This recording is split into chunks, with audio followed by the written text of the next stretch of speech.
Before we get started, I'd like to briefly explain my Chakra 7 energy point spread so you have a more fulfilling reading. The three cards on the left are the unconscious inner self. The card in the center is the heart. And the three cards on the right are the conscious fore self. The card on the bottom left is the base of your spine.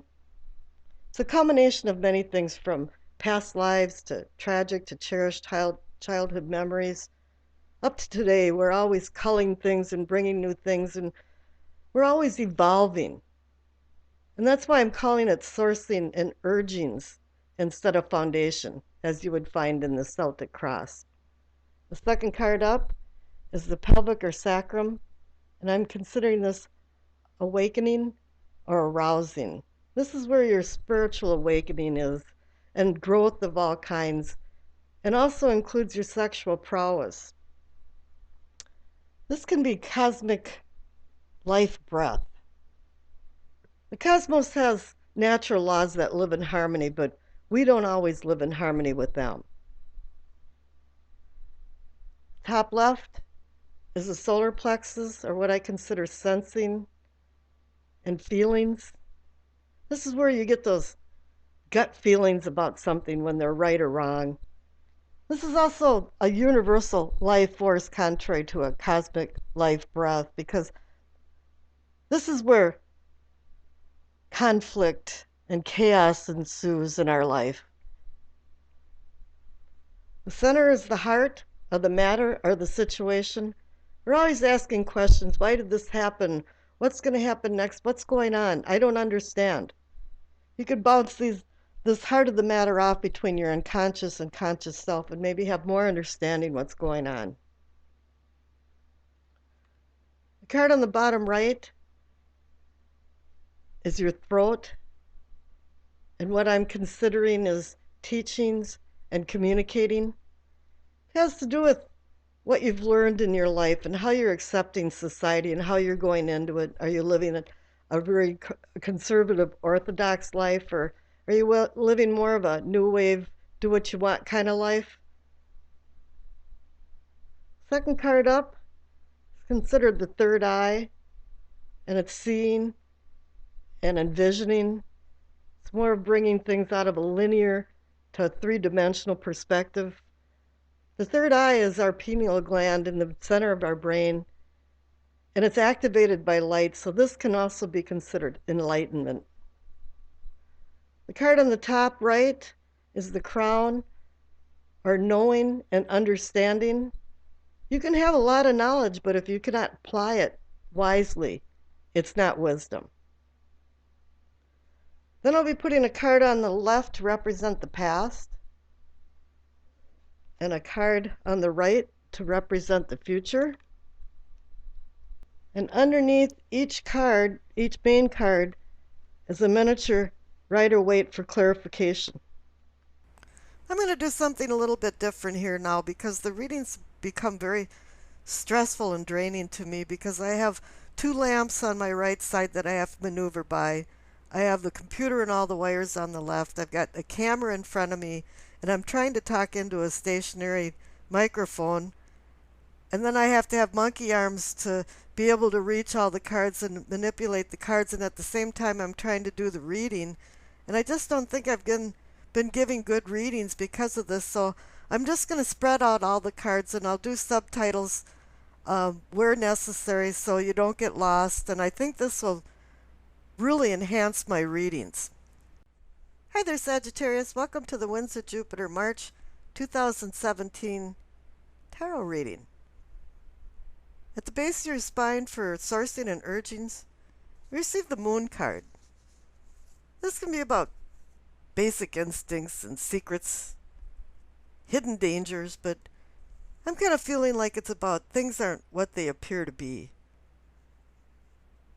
Somewhere maybe your mind's playing tricks on you and your judgment is a little off, or you have some irrational thoughts in the back of your mind. And also some type of manipulation is maybe going on for you to others or others to you.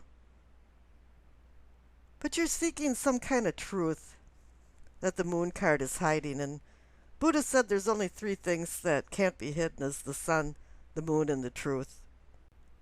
The clarification card is the Three of Swords.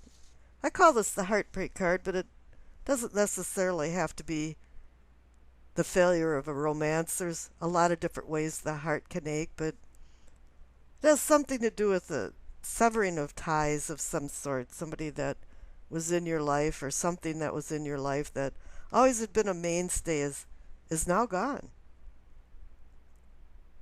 And this also has something to do with a hidden truth that the moon hasn't exposed to you right now, because things are not what they appear to be. Now up in the sacrum or pelvic for awakening and arousing is the Three of Wands. This is a card of motion. It's a card of expansion. A card of putting ideas into reality, and the wheels are turning. So whatever happened in the past, the type of grief that you've gone through for denial and anger to depression, is not affecting your spiritual or personal growth. And you are succeeding because the clarification card is the Four of Wands.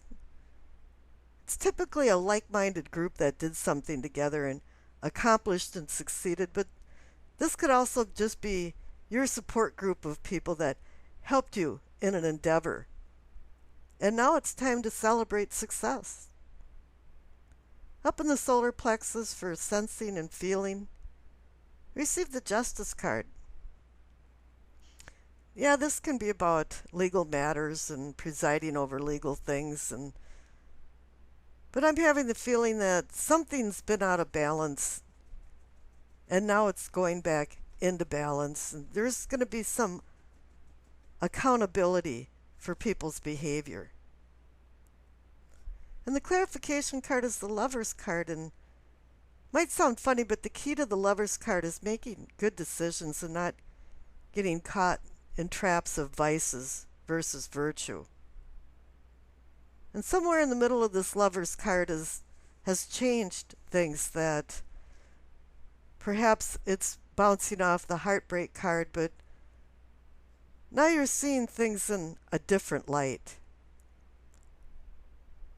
Now in the heart of the matter is a new beginning. It's the Ace of Swords, but the Ace of Swords can be quite fickle in many different ways because it has a sharp edge to it. And I'm kind of sensing that there might be a little bit of revenge involved in this, and you don't want to go there. You want to find your higher self. You don't want to do malice instead of kindness. And so for the clarification card here, it wants you to go on a personal self-discovery because you have the Fool.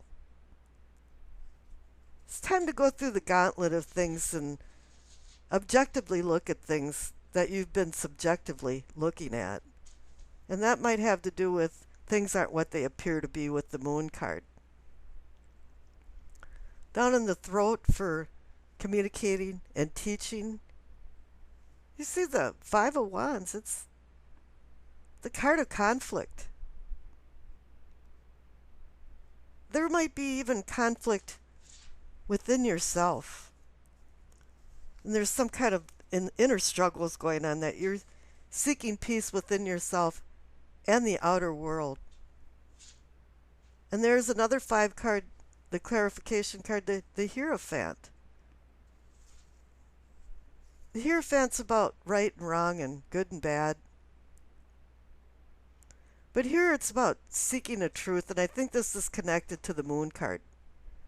Because when you see the presence of the Hierophant, it usually is that somebody is seeking some kind of truth. And in the third eye for visioning and seeing, you see the Seven of Pentacles. I call this the almost a harvest card.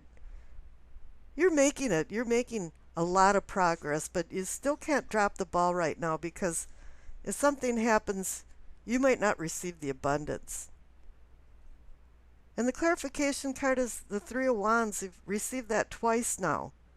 So it's saying, yeah, you're moving forward, you're expanding, and you're accomplishing. You just have to watch your step right now. Here in the crown, for knowing and understanding, receive the Wheel of Fortune. This is excellent. You know, the fates of fortune on your side. You know, life is on the upswing. You might have had some heartbreak or some type of severed ties, but you're now recovering from that because the clarification card is the Six of Wands. You know, you've accomplished. Your prowess has been recognized and you're being received and honored. Now here in the past, you received the High Priestess.